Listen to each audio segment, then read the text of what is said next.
Gourmet to the Stars, Scene 6.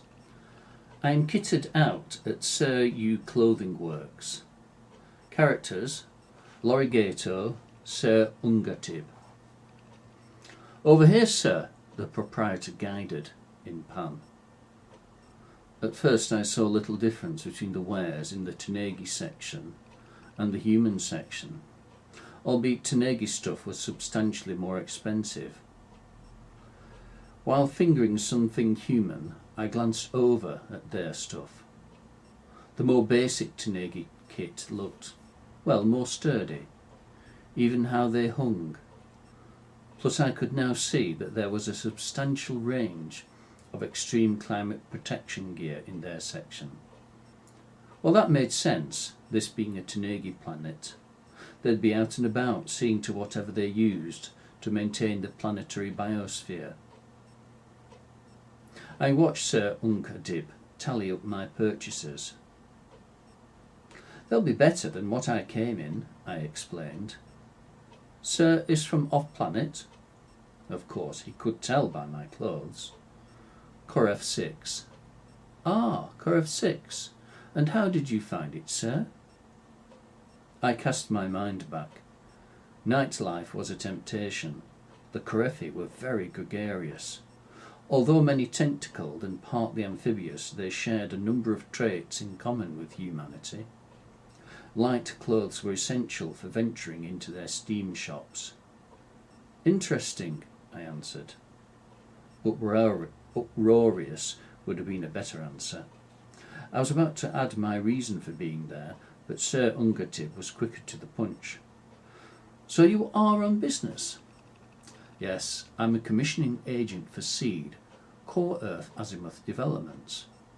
I showed him my card. I had chance to study him closely, so I did. "This involves a good deal of star hopping while I look for trade. My mission is to test what is and what will be.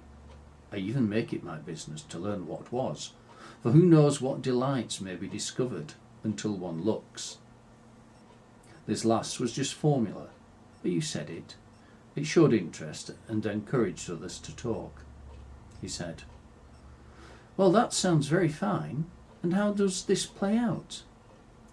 "I go from planet to planet, seeking out the new, tastes and fragrances, the things that enrich our lives, experiences, the fanciful and the mundane, anything to tell Earth's teeming masses that space might be empty, but it's populated by oases of culture. I sample for human biologies." He thought a while before answering. "That's out of my trade. Clothing is as clothing does. Doubtless you've checked the export board.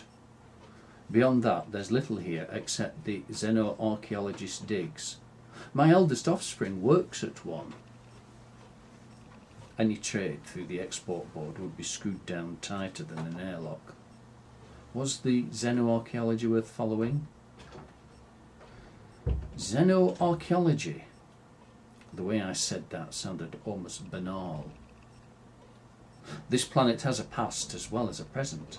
As for the future, I can't say." "A past? Of what kind?" I felt I knew the present. He briefly paused his checking and packing.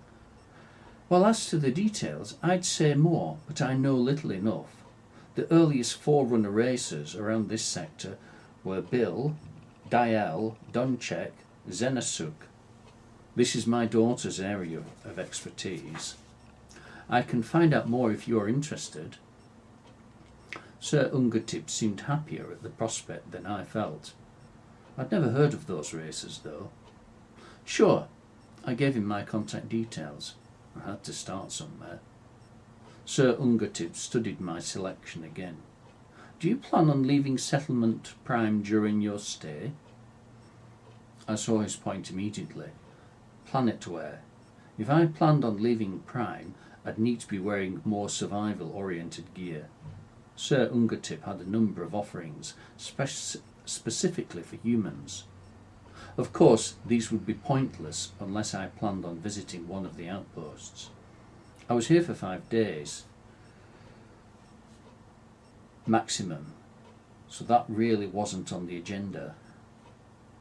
It isn't on my plan, but, I added, I could always call back if I decide otherwise. Very good, sir.